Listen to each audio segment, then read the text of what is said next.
तीन दामाद की सास पार्ट 2। अब तक आपने सुना कि कावेरी जी अपनी तीनों बेटियों ईशा, मोहिनी और सुहाना की शादी तीन घर जमाई लड़कों के साथ करवा देती है।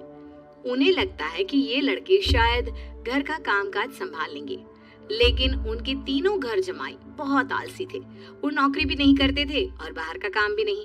कावेरी जी ने अपनी बेटियों से कहा कि वो प्रेगनेंसी का बहाना बनाकर अपने पतियों को सबक सिखाए। अब सुनिए आगे। मम्मी, आपने जैसा कहा था हमने वैसा ही किया, लेकिन देखिए ना, विवेक का हाल तो वैसा का वैसा ही है। घर में ना सुबह का नाश्ता बनता है और ना खाना। नौकरी पर जाने की बात करूं तो खाने को तोड़ते हैं मुझे। हाँ मम्मी, मैंने भी सुमित को कितनी बार कहा कि अगर नौकरी नहीं करनी तो कोई छोटी सी दुकान ही खोल लो। घर का खर्चा कैसे चलेगा? देखो दोपहर के 12 बजने आए और जिनाब अभी तक सो रहे हैं। हाँ मम्मी, ईशा और सुहाना ठीक कहती हैं। अविनाश का भी यही हाल है। जब मैंने अपनी प्रेगनेंसी के बारे में कहा तो मुझसे कहने लगा, अरे दूसरी लड़कियां तो 9-9 महीने तक नौकरी करती है, बस डिलीवरी के टाइम छुट्टी लेती है। मोहिनी, तुम भी नौकरी करो। अब मुझे कहाँ नौकरी मिलेगी? मम्मी बताओ, अब मैं क्या करूं? हे भगवान, क्या सोचकर घर जमाई दामाद लाई थी मैं कि मेरी बेटियां मेरे पास रहेंगी और खुश रहेंगी, लेकिन इन आलसी दामादों ने तो हमारी जिंदगी को भी प्रॉब्लम में डाल दिया है। मैं तो कहती हूँ मम्मी, हम लोग वापस अपनी जॉब पर जाना शुरू कर देते हैं। बता देते हैं इन लोगों को कि हमने प्रेगनेंसी का बहाना किया है। नहीं नहीं बेटा, ऐसी गलती भी मत करना। अगर तुमने ऐसा किया तो इन तीनों की आदत और खराब हो जाएगी। अरे आज नहीं तो कल कभी तो तुम प्रेग्नेंट होगी, तब वापस यही प्रॉब्लम आएगी। तब क्या करोगी तुम तीनों? हाँ मम्मी, आपकी बात तो बिल्कुल सही है। इन लोगों को तो सुधारना ही पड़ेगा। लेकिन कैसे? अपने बच्चों के आने की खबर सुनकर भी इन लोगों पर कोई असर नहीं हो रहा। पैसे कमाने के लिए घर से बाहर निकलना ही नहीं चाहते ये तीनों। अब मेरे दिमाग में एक प्लान आया है। तुम तीनों चिंता मत करो, उन तीनों को बुलाओ, फिर मैं बात करती हूँ। थोड़ी देर बाद कावेरी जी अपने तीनों दामादों को सामने बुलाकर अपनी बात कहना शुरू करती हैं। अविनाश, सुमित और विवेक, देखो बेटा, मैं ना तुम तीनों से बड़ा प्यार करती हूँ, इसीलिए तो तुम्हें घर जमाई बना कर रखा है मैंने। अरे मम्मी जी, सीधे सीधे कहिए ना, क्या बात है? प्यार तो हम भी आपको बहुत करते हैं। अरे मम्मी जी, आपकी इज्जत भी बहुत करते हैं। अरे भाई, आपके जैसी सास और कमाने वाली बीवी सबको मिलती है क्या? हाँ मम्मी, विवेक और सुमित ठीक कह रहे हैं। आपकी बेटी से शादी करके मेरी तो जिंदगी ही अच्छी हो गई है। जानती हूँ मैं, और ये भी जानती हूँ कि तुम तीनों अपने अपनी बीवियों से बहुत प्यार करते हो।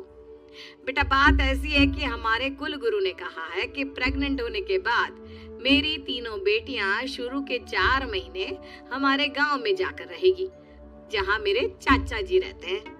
अरे लेकिन क्यों मम्मी, गांव में जाकर रहने की क्या जरूरत है इन तीनों को? वो क्या है ना बेटा, हमारे परिवार को एक श्राप है। अगर मेरी बेटियों ने यहाँ पर बच्चा पैदा करने की कोशिश की तो उनके बच्चों को कुछ भी हो सकता है। इसलिए अब से लेकर 4 महीने पूरे होने तक इन्हें गांव वाले घर में रहना पड़ेगा। हाँ, तो इसमें प्रॉब्लम क्या है मम्मी जी? हम भी वहाँ जाकर रहेंगे, पिकनिक बनाएंगे। अरे भाई, बीवी जहाँ हम भी वहाँ। हाँ यार, आइडिया तो बहुत अच्छा है।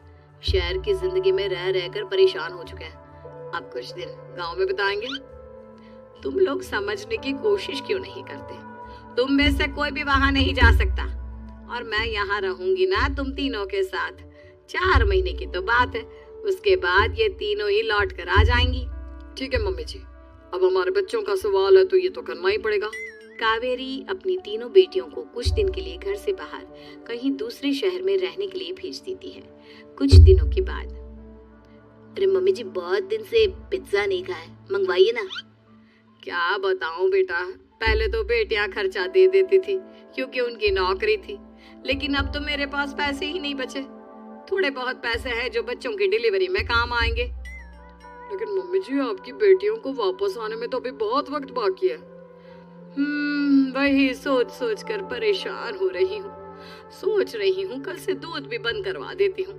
अब दूध वाले को देने के लिए पैसे भी तो नहीं है ना। अरे नहीं नहीं मम्मी जी, अगर दूध भी बंद करवा दोगी तो मुझे चाय कहाँ से मिलेगी? और चाय के बिना मैं तो मर ही जाऊंगा। क्या करूं बेटा, इसके अलावा हमारे पास कोई ऑप्शन नहीं है। मेरे पास पैसे ही नहीं बचे। इस तरह कावेरी जी धीरे धीरे अपने तीनों दामादों को पैसे देना बंद कर देती है और घर में खाने पीने की चीजें लाना भी बंद कर देती है। अब वो तीनों पूरी तरह से परेशान होने लगे थे और इसलिए एक दिन तीनों प्लान करके घर से बाहर निकलते हैं और बाजार में जाने के बाद, यार अच्छा खाना खाए हुए कितने दिन हो गए, पता नहीं कब अच्छा खाना मिलेगा। हमारी बीवियों के जाने के बाद तो हमारी हालत भिखारियों जैसी हो गई है यार।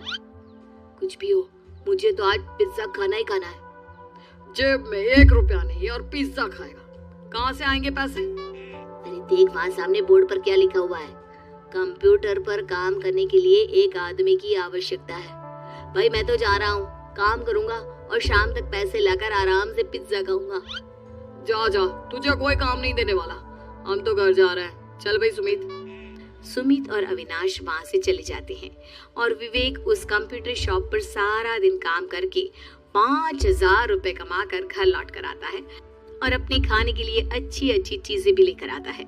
ये देखकर विवेक और सुमित के दिल में भी कुछ पैसे कमाने की इच्छा जागती है। अरे सुबह सुबह कहाँ चल दी है तुम? मम्मी जी एक बहुत अच्छी जगह मिली है, कंप्यूटर पर काम करने के 5,000 मिले थे कल मुझे। अगर रोज काम करूंगा तो पूरे 40,000 की तनख्वाह। अरे वाह, ये तो बहुत अच्छी बात है दामाद जी, आपको जाना ही चाहिए। सुमित और अविनाश विवेक को इस तरह तरक्की करते देखकर परेशान हो जाते हैं और वो दोनों भी काम की तलाश में निकल पड़ते हैं। धीरे धीरे उन दोनों को भी काम मिल जाता है। अब कावेरी के तीनों दामाद छोटी मोटी नौकरी करके अच्छा पैसा कमाने लगे थे। एक दिन कावेरी उन्हें अपने पास बुलाती है। अरे वाह, विवेक 40,000 कमा लेता है, अविनाश 60,000 और सुमित तुम भी 40,000 के आसपास कमा ही लेते हो।